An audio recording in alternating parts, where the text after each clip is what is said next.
I'm Dr. Roy Rubinfeld, and I'm honored to have been invited to present our latest research on Epi-on cross-linking by the American Academy of Ophthalmology at its 2021 annual meeting in New Orleans. Presentations chosen for this hot topic session were, according to the Academy, among the hottest and most cutting edge from each of the subspecialties. This is the first public disclosure of CXLO's Phase 2 FDA trial results. This has been a very big year for keratoconus. In the journal Ophthalmology, the RAIN study established the current state-of-the-art prevalence of keratoconus in over 1,200 20-year-olds. It turns out to be 1.2%, a much higher prevalence than we thought. The implications for screening at a younger age are obvious, so the treatment can be initiated before vision is lost from disease progression. This makes Epi-on cross-linking a true hot topic this year. The adoption of cross-linking is nowhere near where it needs to be based on this prevalence. This is because Epi-off cross-linking has substantial limitations. Treatment is limited to progressive keratoconus, so that patients must be seen as they're getting worse, which has to be documented, and they can lose vision in the process.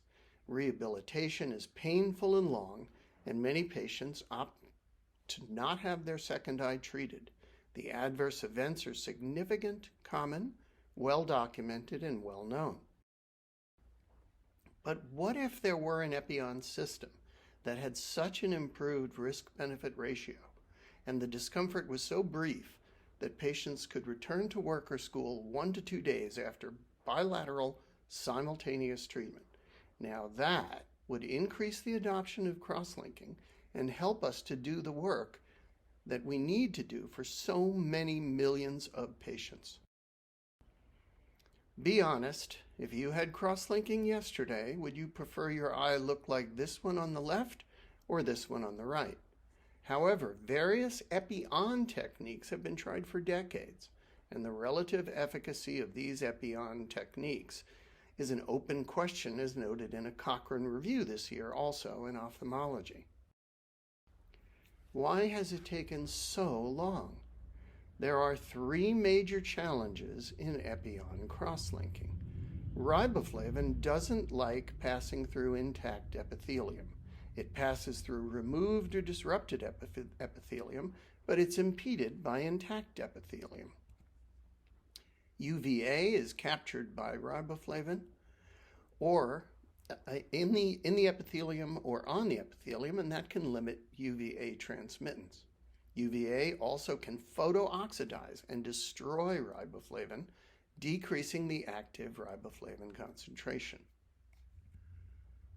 Oxygen, the key limiting reagent, must be present and available in the stroma throughout the cross-linking process. For 12 years, we have been working to overcome all of these obstacles. Central is a unique drug formulation that combines a high concentration of riboflavin with sodium iodide, which we call ribostat. The sodium iodide affects the photochemistry, quenching the reaction paths that chew up the riboflavin and allowing the reactions that make the most efficient use of oxygen. We've demonstrated in vivo that ribostat increases penetration across intact epithelium during loading and photoprotects riboflavin during cross-linking. We presented to and discussed these data with FDA, and they've designated that ribostat is a fixed combination drug, which makes it novel and distinct from other riboflavin formulations. No repeat dosing is needed, and oxygen supplementation is unnecessary. These peer-reviewed references are in the QR code and URL on the last slide, by the way. We've also optimized a sterile sponge wand that gently wipes lipids and mucins from the corneal surface without disrupting the epithelium, and another depot sponge to maintain high concentration of riboflavin during loading. We treat bilaterally using cycled UV light that allows for oxygen rediffusion during treatment. On the left is a peer-reviewed rabbit study which demonstrates rapid penetration of ribostat riboflavin through undisrupted intact epithelium. On the right is a clinical slide at 15 minutes of loading. Stromal slit lamp grading was performed before UV application in all patients. This is what you want to see: clear, undisrupted epithelium. There's no need to keep riboflavin on the surface after loading, so UV light and oxygen can easily pass through into the stroma, already homogeneously loaded with riboflavin. This is what we've tested in phase 2. I'm very excited and honored to present the results for the first time in public of our phase 2 clinical trial of what we call Epi-smart. We enrolled 2,258 subjects, age 8 and older, in our multi-center FDA trial with a diagnosis of keratoconus, but no requirement for documented progression. The subjects were randomized among 3 UV delivery groups.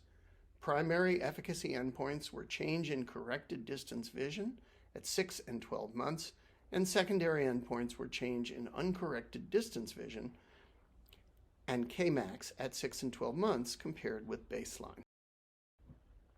Here are the results. The average corrected distance vision improved nearly a line in all groups. The uncorrected vision improvements were similar, and a consistent and significant flattening was seen in Kmax. One way to look at these results is to graph the cumulative number of patients that gained or lost lines of vision, and we've done that here. And here we've superimposed the data from the keratoconus patients in the pivotal trials of Epi-off cross-linking from Hirsch et al. And we can see that the efficacy data are superimposable. What is not superimposable, and in fact markedly different, is the profile of treatment-emergent adverse events. The highest frequency adverse event was a mild epithelial defect within the first week in 1.4% of patients. The rest are essentially de minimis. To compare common adverse events, we've selected events seen in our study and also listed in the Epi-off approved labeling. There is more than an order of magnitude difference in many of these, including corneal opacities, punctate keratitis, and persistent epithelial defects. And if you were a patient, you would be keenly aware of the differences between these two techniques. Our patients were back to work in 1 to 2 days as opposed to weeks with Epi-off. Our patients had their vision returned to pre-op levels or better in 1 to 2 days. That can take weeks with Epi-off. In timing the second eye, Epi-off is usually about 3 months, and in our study, 71% of subjects were treated simultaneously bilaterally. Our patients typically were given just Tylenol post-op for comfort. With Epi-off, opioids are commonly prescribed. Here's a quick shout out to our study sites here. And in summary, this is a greatly improved risk-benefit ratio compared to Epi-off, with efficacy that appears similar to Epi-off. In fact, the AE profile appears similar to a prescription dry eye drop. Combined with this rapid recovery, this enables simultaneous bilateral treatment using simple tomographic criteria without documented progression. These are the references which you can view using the URL or QR code at the bottom. Thank you very much.